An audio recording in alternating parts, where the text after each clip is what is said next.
এই নিন দাদা আপনার অর্ডার। হুম, এটা কে?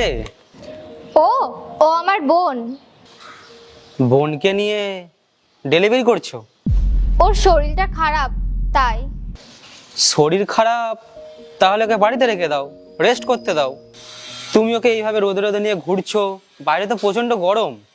ওর ক্যান্সার হয়েছে দাদা।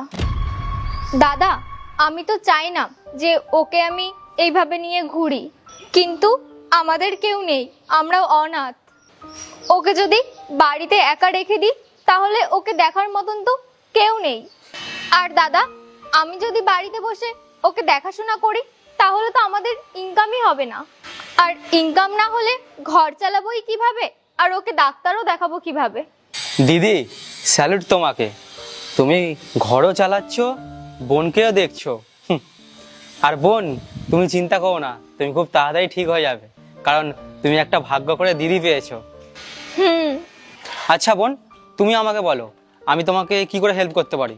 না না দাদা, এখন তো ঠিক আছে, এখনো চিকিৎসা হয়ে গেছে, আর 1-2 মাস ওর দেখাশোনা করতে হবে, তারপর ঠিক হয়ে যাবে।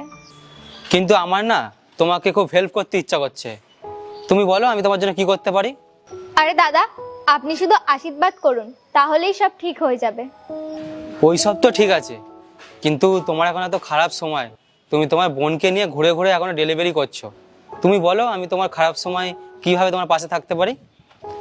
ব্যাস শুধু সময়ের অপেক্ষা, 1 মাসের তো ব্যাপার, সব ঠিক হয়ে যাবে। আচ্ছা, তুমি তাহলে 1 মাসে যত টাকা ইনকাম করো ওই টাকাটা আমি তোমাকে দিয়ে দিই। কেন মজা করছেন দাদা? আরে না না, আমি মজা করছি না, দাঁড়াও। এই নাও টাকা। দাদা এটা কি করছেন? আরে রাখো না, 1 মাস ঘরে থেকে তোমার বোনকে দেখাশোনা করো, যখন আবার সব ঠিক হয়ে যাবে তখন আমার বাইরে কাজ করো। না আমার ধরো। এখনকার দুনিয়ায় এইভাবে কে কার হেল্প করে? আচ্ছা চলো, হেল্প ভাবে নিতে হবে না, আমি এইখানেই থাকি, যখন তোমার সব প্রবলেম মিটে যাবে তখন তুমি আমাকে এসে ফেরত দিয়ে দেও। এটা তুমি ধার হিসাবেই রাখো। নাও ধরো, ধরো, রাখো, ধরো। আর বোন, তুমি একদম চিন্তা করো না, তুমি একদম ঠিক হয়ে যাবে।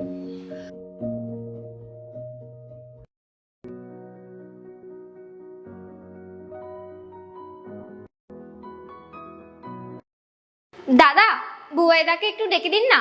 এখানে তো কোনো বুবাই থাকে না। এটা কি করে হয় দাদা? উনি তো বলেছিল উনি এখানেই থাকে, আর আমাদের ওনাকে টাকা দিতে হবে। আরে দিদি, এখানে আমি আর আমার বাবা মা থাকি, এখানে কোনো বুবাই বলে কেউ থাকে না।